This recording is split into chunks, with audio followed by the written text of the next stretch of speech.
जीविका दीदियों के माध्यम से कहवाया गया है कि अभी हम लोगों को वोट दो, इसके बाद 2 लाख रुपया और देंगे 6 महीना के अंदर।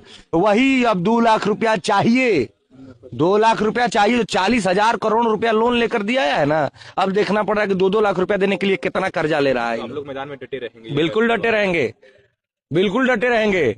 बिहार को जब तक बदलेंगे नहीं तब तक छोड़ेंगे नहीं। कहावत है कि अहंकार तो रावण का भी नहीं टिका। उन्हीं मंत्रियों को फिर से शपथ दिलाया गया है जो भ्रष्टाचार में लिप्त थे।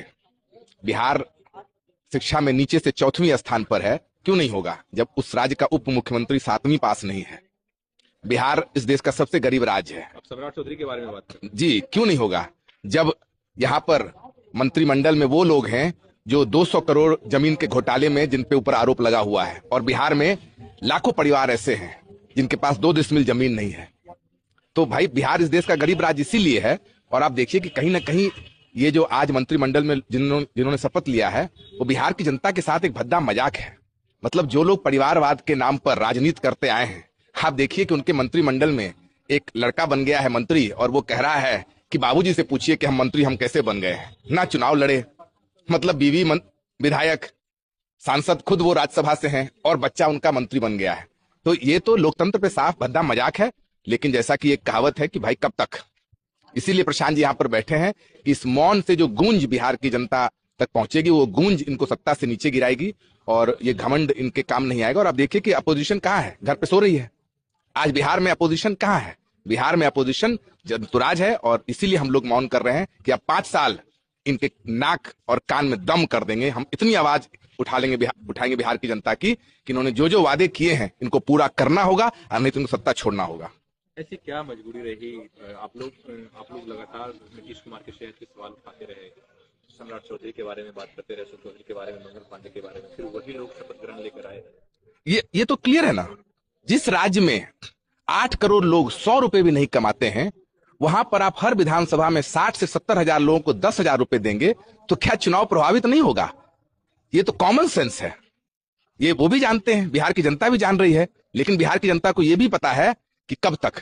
लोकतंत्र की यही ताकत है कि 5 साल हम लोग जमीन पर जाएंगे और फिर से बिहार की जनता को बताएंगे कि गरीबी से निकलने का रास्ता क्या है। और ये जो आप बोल सकते हैं टेम्पररी जो इनको मिला है 10,000, उसके लिए भी लड़ेंगे कि इनको 2 लाख रुपया दीजिए। चुनाव क्या समझने में कोई भूल हुई? जो आप लोग मुद्दे उठा रहे थे वो लोगों से जुड़ा हुआ नहीं था, पलायन का, स्वास्थ्य का, शिक्षा का, लोगों को पसंद नहीं आया आपके मुद्दे। उन्होंने तो आप कैसा आरोप लगा रहे हैं कि वो वोट खरीदा गया है, पैसे पे वोट दिया गया, तो ऐसा क्यों हुआ?